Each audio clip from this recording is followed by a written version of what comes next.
Welcome to Reading the Bible with Pastor. Today we're on Esther chapter 8. Previously, we had read about how Haman was killed because he had plotted to kill even the queen and Mordecai, who had saved the king's life because they were Jews. The king, being very upset about this, goes off to the palace gardens, and Haman, trying to beg for his life, falls at Esther. King Ahasuerus sees this and takes it as an assault on his queen and quickly has Haman killed. Here in chapter 8, we are still dealing with the fact that the edict to kill all the Jews in the 12th month is still alive and well. It hasn't been revoked. So we'll see what happens. Verse 1. On that day, King Ahasuerus gave to Queen Esther the house of Haman, the enemy of the Jews. He's executed, his property needs to go somewhere, so it's given to Esther.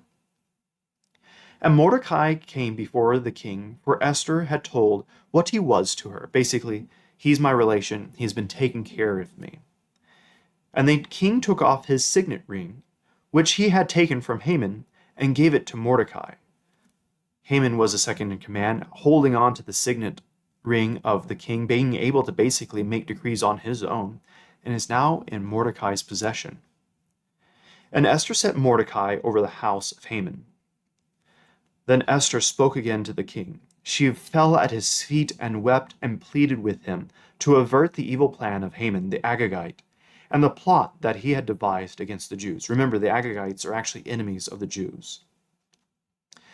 When the king held out the golden scepter to Esther, again showing he has favor for Esther, Esther rose and stood before the king, and she said, "If it pleases the king, and if I have found favor in his sight, and if the thing seems right before the king, and I am pleasing in his eyes, let an order be written to revoke the letters devised by Haman the Agagite, the son of Hammedatha, which he wrote to destroy the Jews who are in all the provinces of the king." Basically, she is pleading in many different ways. Please, please, please, please revoke the edict. Verse 6. For how can I bear to see the calamity that is coming to my people? Or how can I bear to see the destruction of my kindred?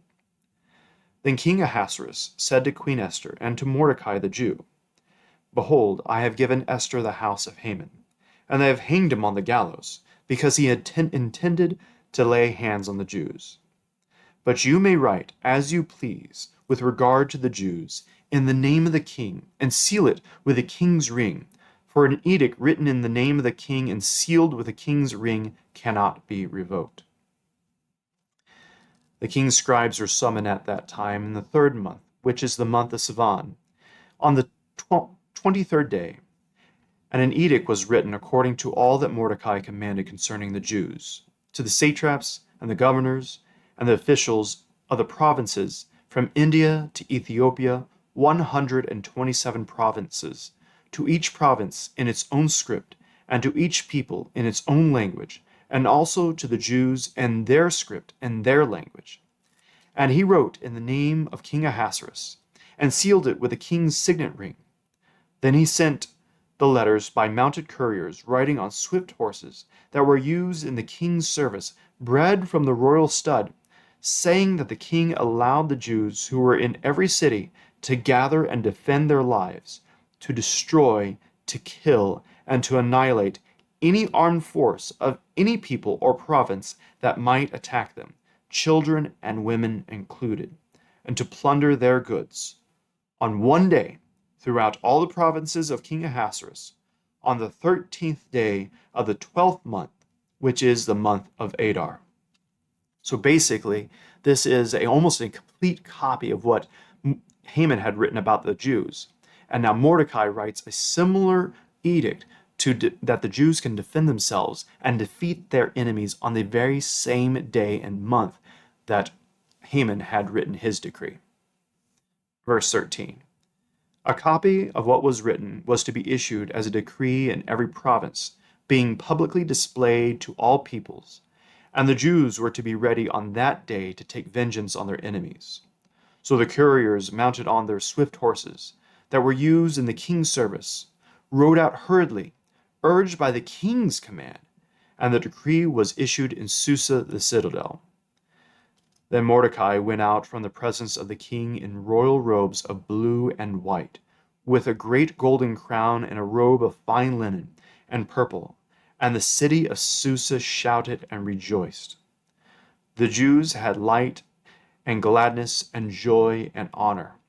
And in every province and in every city, wherever the king's command and his edict reached, there was gladness and joy among the Jews, a feast and a holiday. And many from the people of the country declared themselves Jews, for fear of the Jews had fallen on them. A wonderful kind of ending to this predicament that was before the Jews, that they would be killed. That now the whole kingdom is rejoicing, the citadel is rejoicing. And in fact, as we read here in the last verse, people are saying that they are Jews so that they would be under the protection that the Jews have now. So everything is flipped. What seemed impossible, that the king and his second in command, Haman, hatred of the Jews and their killing, and the idea of killing them has now been completely transformed, where the Jews are now held in high esteem, including Mordecai and Queen Esther, and that their people will be saved and their enemies will be destroyed. We'll pick up here with chapter 9.